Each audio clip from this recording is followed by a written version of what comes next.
So, we're getting more and more information come out as time goes on. And there's arguments as to whether the information is likely to compromise the case. But we're now hearing that Kaylee and Madison were in fact in the same room and were likely killed together. Now, is this information likely to compromise the case? Now, the only way that I figure that this would compromise the case goes hand in hand with the comments made that this was a targeted attack. Now, there is one specific person who is kind of, I believe, everybody's number one suspect at the moment. And it's details like this that kind of build into that.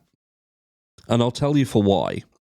Now, I did a video yesterday, and it was specifically looking at some information that was given to me via email by someone who knows people who were around this area involved in the 911 call, and they have a relative who is a coroner dealing in this case. They're not the coroner who spoke out publicly, but they are a coroner working on this case.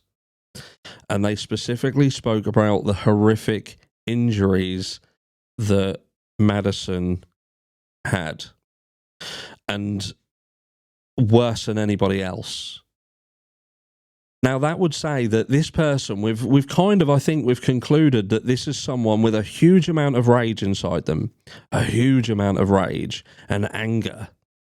And you have to ask yourself, if this is true, and I'm saying if this is true, and Madison was indeed the most, what it would appear, violently attacked, then this anger, why would it be directed at Madison? And I think a lot of thoughts is the relationship that Kaylee had come out of, and this question around what was going on with that. And was Madison part of that situation? And was this person angry about that? Now, was the target Madison? And do we have a scenario where someone has gone into the house and they have targeted Madison? Because you've got these two girls, Kaylee and Madison, in the same room, this has then become a double murder. They then leave that room and they've made noises. We've heard that there was defensive wounds on some of them.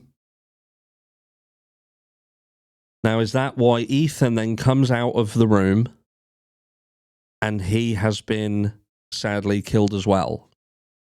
Now, this person has no choice now, because we now have a witness who has left who could potentially identify in Xana. So it's kill the last person who saw and get out of that property. Now, I'm speculating here, spitballing. But this, to me, makes the absolute most sense of what happened here.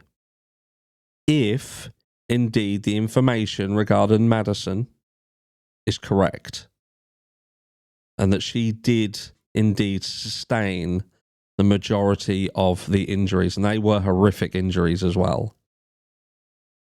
And back to the beginning, we spoke about whether this kind of information is going to impact the case at all. And I don't think it is, because at the end of the day, what was done.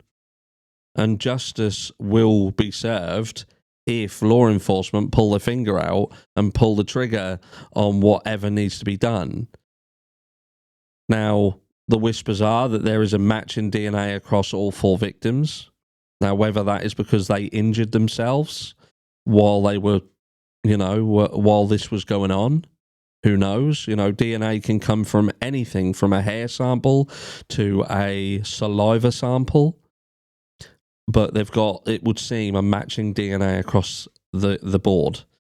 So why are now law enforcement not pulling everybody in around this area and DNA checking everyone? Why have we got the likes of Jeremy who are having to go and offer his DNA to them. You know, kudos to him for doing so. I know there's a mixed response on whether I think he's a bit weird, socially awkward. But he, at the end of the day, has told us that he has offered up his DNA. That shouldn't be the case. People around here shouldn't be offering it up. They should be being forced to give.